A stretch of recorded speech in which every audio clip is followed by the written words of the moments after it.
تو وہ پہلی لفظ ہے رسولن، کہ اس نے بھیجا ایک رسول۔ اب یہ رسول ہی کی لفظ میں کیا صفتیں مضمر ہیں؟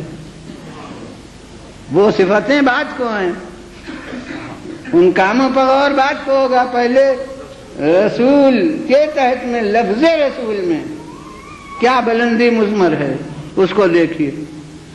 رسول عربی کی لفظ، ہم سمجھتے ہیں کہ یہ ایک مذہبی منصب عہدے کا نام ہے، مگر نہیں، یہ عام لغت کے جو معنی ہیں رسول کے، وہ بہت سی لفظ اس کی آپ کی اردو کا جز بنی ہوئی۔ مثلا مرسل و مرسل الیہ، مرسل بھیجنے والا، مرسل الیہ جس کی طرف بھیجا جائے۔ عربی میں مصدر اس کا ارسال ہے، ارسال کے معنی بھیجنا، اور جو بھیجا جائے وہ مرسل۔ عوام غلط کرتے، مصرع پڑھتے ہیں کہ جب احمد مرسل نہ رہے، وہ مرسل تو اللہ ہے، وہ صحیح ہے احمد مرسل، جو بھیجنے والا ہو وہ مرسل، جسے بھیجا گیا ہو وہ مرسل۔ تو جب احمد مرسل نہ رہے کون رہے گا؟ تو مرسل کے معنی جو بھیجا جائے۔ اخباروں میں آتا ہے مراسلہ، بھیجا ہوا کوئی مضمون، اس کو کہتے ہیں مراسلہ۔ تو اب اس کو چاہے فارسی میں کہیے فرستادن، چاہے اردو میں کہیے بھیجنا، چاہے انگریزی میں جو لفظ ہے وہ کہیے، کسی بھی لفظ میں اس کو ادا کیجئے بھیجنا۔ تو بھیجنے میں لازمی ایک چیز ہے، لازمی ایک شرط ہے، وہ یہ کہ بھیجنے والے میں اور جس کی طرف بھیجا جا رہا ہے اس میں فاصلہ جب تک نہ ہو اس وقت تک بھیجنے کا تصور ہی نہیں ہو سکتا۔ میرے پاس کوئی ایک صاحب بیٹھے ہیں تو مجھے کوئی چیز ان تک پہنچانا ہے تو میں دے دوں گا انہیں، بھیجنے کی ضرورت نہیں ہے۔ لیکن وہاں جو صاحب بیٹھے ہیں ان کے پاس مجھے کچھ پہنچانا ہو تو ضرورت ہے کہ بھیجا جائے۔ تو بھیجنے میں لازمی طور سے ایک فاصلے کی ضرورت ہے،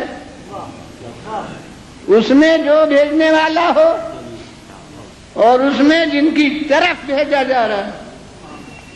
اگر فاصلے کا تصور نہ کیجئے تو بھیجنے کا تصور ہو ہی نہیں سکتا۔ مگر یہاں بھیجنے والا ہے اللہ، اور جن کی طرف بھیجا جا رہا ہے وہ ہے اخلاق، مخلوقات، انسان، افراد انسانی۔ بھیجنے والا جو ہے وہ کسی جہت و مکان میں مقید نہیں ہے، وہ لا مکان ہے۔ قرآن مجید میں کہا گیا وہ رب گردن سے زیادہ قریب ہے۔ وہ تیماردار جو مریض کے پاس بیٹھے ہیں، سینے پر ہاتھ ہے، نبض دیکھ رہے ہیں، نفس کی آمد و شد محسوس کر رہے ہیں عالم احتضار میں، قرآن کہہ رہا ہے نحن اقرب الیہ منکم ولکن لا تبصرون، ہم تم سے زیادہ اس سے قریب ہیں مگر تم دیکھتے نہیں ہو۔ تو اب بتائیے جو ایسی لامکان ذات ہے اس کے یہاں درمیان میں فاصلے کا کیا تصور؟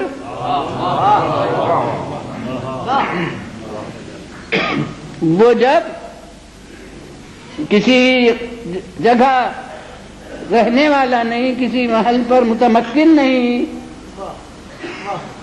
تو پھر کہیے گا کہ وہ 1000 میل دور ہے، 10,000 میل دور ہے، کتنی دور ہے؟ جو کہیے گا غلط ہوگا، کیونکہ جب وہ کسی جگہ پر ہے مقید نہیں ہے۔ وہ نفس کی مثال کل میں نے لامکان ہونے میں دی تھی کہ ہے مگر کہیں پر نہیں ہے، اور تو جب وہ لامکان ذات ہے تو درمیان میں فاصلے کا تصور کیسا، دوری کا تصور کیسا، اور اگر دوری کا تصور نہ ہو تو بھیجنے کا تصور کیسا؟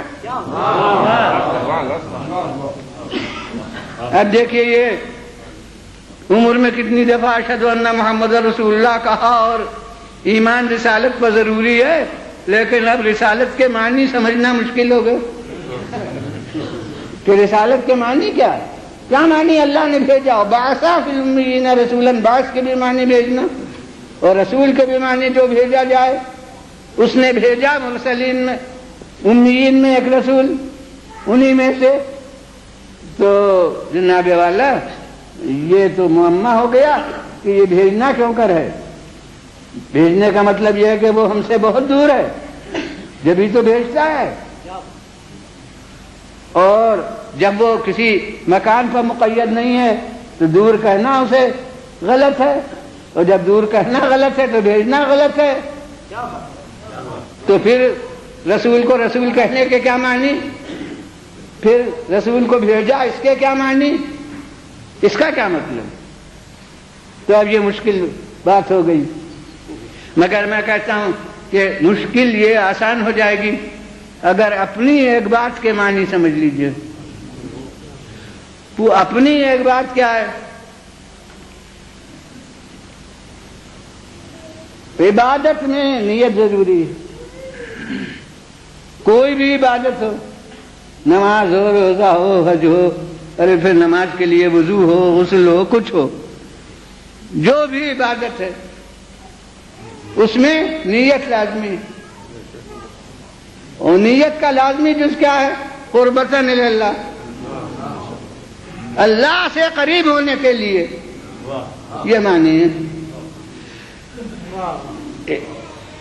نام بدلتے جاتے ہیں، وضو کرتا ہوں قربتاً اللہ، روزہ رکھتا ہوں قربتاً اللہ، نماز پڑھتا ہوں قربتاً اللہ، حج کرتا ہوں قربتاً اللہ۔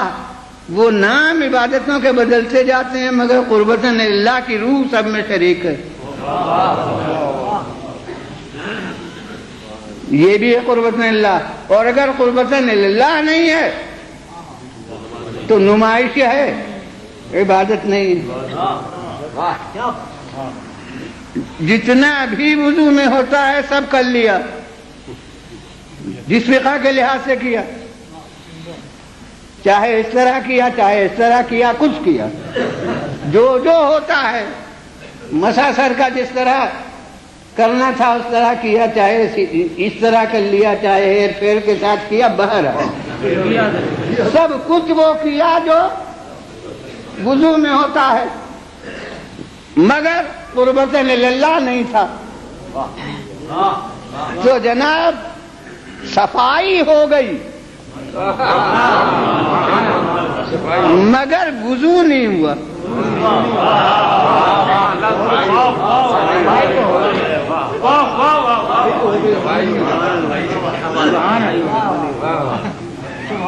غسل میں جس طرح ہوتا ہو، چاہے ڈبکی لگا کے غسل کرنا تھا وہ کیا، ڈال کر ڈول یا لوٹے اپنے اوپر اس طرح غسل کیا، کچھ بھی کیا۔ تو نہا تو بے شک لیے، انگریزی بھی نام اس کا معلوم ہے، وہ آپ سبھی جانتے ہیں، بلکہ بہت سے کو اردو نہیں یاد ہوگی، انگریزی یاد ہوگی۔ تو جناب یہ ہو گیا، مگر جس کا نام غسل ہے وہ نہیں ہوا اگر قربتاً اللہ نہیں ہے۔ جو نماز میں ہوتا ہے سب کر لیا، اور بہت ہی بظاہر رجوع قلب سے کیا، نگاہ جہاں رہنا چاہیے وہیں رہی، ہاتھ جس طرح رہنا چاہیے اسی طرح رہے، رکوع سجدہ سب بڑی عمدہ طریقے پر ہو گیا، مگر قربتاً اللہ نہیں ہوا۔ تو سرکار والا اٹھا بیٹھی ہو گئی، جھکاؤ ہو گیا رکوع کا، سجدے میں زمین پر جو عمل ہوتا ہے ٹکر لگا لی، لیکن جس کا نام نماز ہے، صلاۃ ہے، وہ نہیں ہوئی۔ سب چیزیں ماہ رمضان میں ترک کی، مگر قربت للہ نہیں تھا، تو فاقہ ہو گیا، روزہ نہیں ہوا۔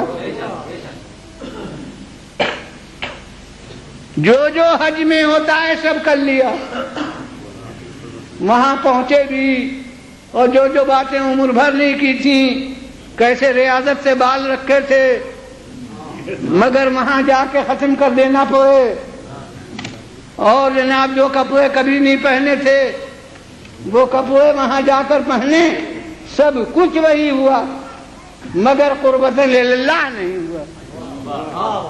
تو بے شک سیاحت حجاز ہو گئی، سفر مکہ ہو گیا، تجارت اگر کرنا ہو تو ہو گئی، سیاست کا کوئی مقصد ہو تو ہو گیا، مگر جس کا نام حج ہے وہ نہیں ہوا۔ معلوم ہوا کہ عبادت کی اصل روح ہے قربت للہ، اور قربت للہ کے معنی کیا ہے؟ اللہ سے قریب ہونے کے لیے۔ اس قریب کو سمجھ لیجئے تو اس دور کو سمجھ لیجئے گا۔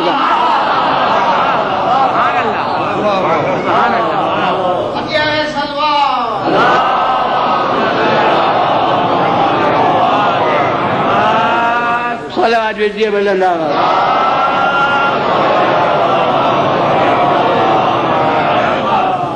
پھر بلند آواز سے صلوات۔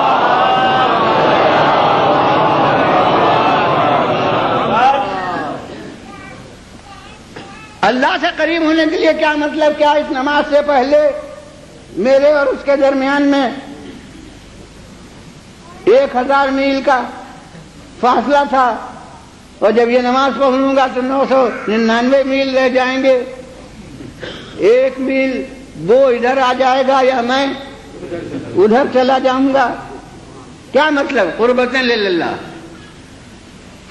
لیجیے، اب وہ رسول تو کبھی کبھی کہتے تھے قربت اللہ، روز کہتے تھے، اب تو جب کہیں گے زبان رکے گی کہ کیا کہہ کے آ رہے ہیں۔ مطلب کیا ہے اس کا؟ اللہ سے قریب ہونے کے لیے۔